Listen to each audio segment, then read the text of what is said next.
Bagaimana cara kerja unit pengintai militer Rusia? Kementerian Pertahanan Rusia merilis rekaman cara operasi unit pengintai sebelum mengeliminir musuh di Ukraina 5 November. Dikutip Tribun Timur, rekaman memperlihatkan prajurit dari unit pengintai Rusia, distrik militer barat briefing sebelum beraksi. Kelompok pengintai ditugaskan mendeteksi dan melumpuhkan pasukan angkatan bersenjata Ukraina dan tentara bayaran dalam batas yang ditentukan. Setelah medan sebelumnya dijelajahi oleh kendaraan udara tak berawak, prajurit berpencar untuk melancarkan serangan ke kelompok musuh. Sistem rudal anti-tank Fagot digunakan untuk meluncurkan serangan rudal ke kendaraan lapis baja musuh yang telah disamarkan di daerah berhutan. Sekelompok tentara bayaran musuh meninggalkan posisi karena kendaraannya diserang. Musuh kemudian diserang dengan peluncur granat otomatis.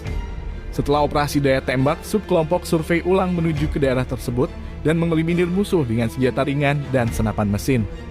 Musuh yang menyerah diinterogasi dan ditawan.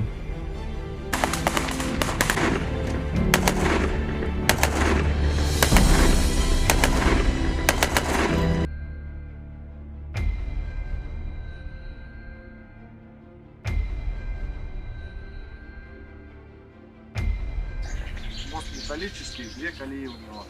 На каждую колею устанавливается вот такой вот заряд. 3 мины 120 мм вниз, 3 противотанковых мины сверху, вот таким именно, вот таким же порядком. И сверху сосредоточенный заряд. После этого вот так сложили вот эту колбаску. Здесь делаем прорезь. Добираемся до пластины. И уже к нему потом будет капсуль-детонатор с огнепроводным шнуром. То есть будет зажигательная трубка по 300 секунд. Для того, чтобы отойти. Все, давай грузимся и вперед.